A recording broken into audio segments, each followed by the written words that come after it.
You can see how moist this pumpkin still is, so no water was needed.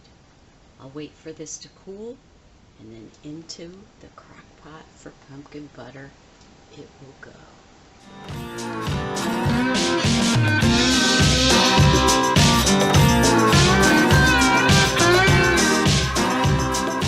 I just wanted to show you how I go about peeling this after it's been roasted.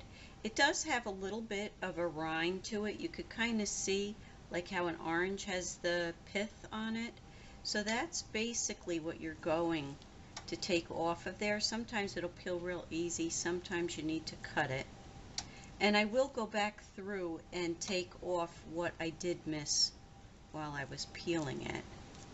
It's very soft, very easy to do after you've roasted it. Before, it can be a real bear, and you can actually hurt yourself trying to peel before it's been cooked. You can also do them in the microwave. You don't have to do them in the oven, and you can do it in a pressure cooker if you wanted to. So this is the way I've chosen to do this one, and I just wanted to encourage anyone who's never roasted a pumpkin before or even grown a pumpkin before to give it a try. I only started to garden intensively about 5 years ago, and until 2 years ago we never grew pumpkins. I found out about the Long Island cheese pumpkin by doing some reading, and it is a heritage variety that was almost lost to us and is now coming back into favor. It's a wonderful pie pumpkin, and as you can see, you do get an awful lot from it. And let me just finish this up and I'll show you how it looks in the crock pot before. Now see that little spine in there? I kind of take that out, even though I'm going to be using the hand blender on it. I don't want that extra in there, because you want pumpkin butter to be smooth, like butter, even though it's not really butter. There's no dairy in it. So let's get that in there. See how the rind is on there? That's the part you want to be sure to cut off. And if you end up, like I said, if you end up leaving too much in the skin, you just go back and get it. Whoop, back out. It's very slippery.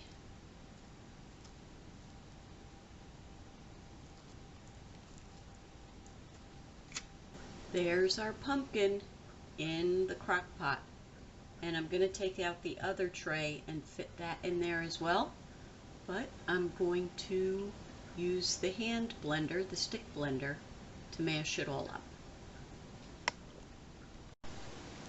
This is going to be a little bit noisy. I'm not going to do the whole thing for you, so that way you don't have to listen to it, but you just take your hand blender and mash it down until it's all mashed up well.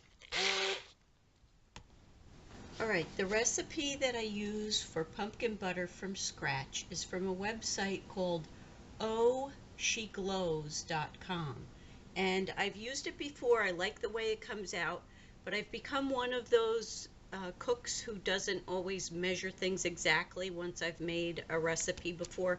This is one of those ones where it's kind of to taste. This particular type of pumpkin is very sweet on its own, so I'll half some of the ingredients and add later if it needs to be tweaked a little bit. You don't want to make it so overly sweet that you don't want to eat it, unless of course that's the way you like to eat your food. Keep these small juice boxes on hand just for purposes like this. It's 4 ounces, so that's a half a cup. Then we're also going to put in a half a cup of light brown sugar. And as I said, I'll post the recipe below because I do change it to match my preferences. 3 to 4, well, let's do the dry stuff first. So we're going to do 1 tablespoon of ground cinnamon. And I love Penzi spices. If you've never used them before, give them a try. This is their Indonesian cinnamon. Very nice flavor.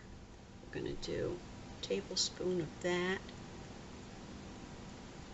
Basically, these are it's almost like making a pie filling.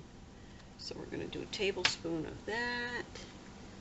Then we need a half a teaspoon of ground nutmeg, and I do my own, so that's another thing where I eyeball it. Excuse the sound. That's a half a teaspoon. So we'll go with that. All right. Then we need 3 to 4 tablespoons of pure maple syrup to taste. So what we're going to do is we're just going to put 1 in for now. And I love buying local when I can. And this particular maple syrup is actually from New York State. It's just lovely. We got it when we went to visit my cousin up in New York. Okay, so we have the apple juice, brown sugar, maple syrup, cinnamon, nutmeg. We need 1 teaspoon of lemon juice. I do not have any fresh lemons, so what I use is the jarred lemon, which is just as nice. Always comes in handy. And then also 1 teaspoon of pure vanilla. Now, normally I would not measure things over the container that I'm putting it in, so I am being very careful as I measure things out. It's always so simple for something to happen with the cap, and then you have a mess and you have something that you cannot eat. So that's what we're going to go with. We'll add a little bit of salt later. We'll check the way the flavor is later. And in our crock pot, we're probably going to let that go for quite a while because I'm going to put it on low and let it go through the day. We'll check on it. The main thing is the moisture level. That's why you're cooking it so long, is to get the moisture out of it to make it thicker. You can make it as thick or as thin as you like. It's wonderful any way you use it. So I will bring you back once it's done, and we'll have a little taste test, and we'll all be happy. I said I would bring you back to let you look at the pumpkin butter. There are 4 pint-sized mason jars and 2 spaghetti jars from the mix that we made yesterday. It's now the next day. And I did cut up that big pumpkin and roast it, and it is now in the crock pot, and it filled just about the whole thing. I haven't mashed it yet.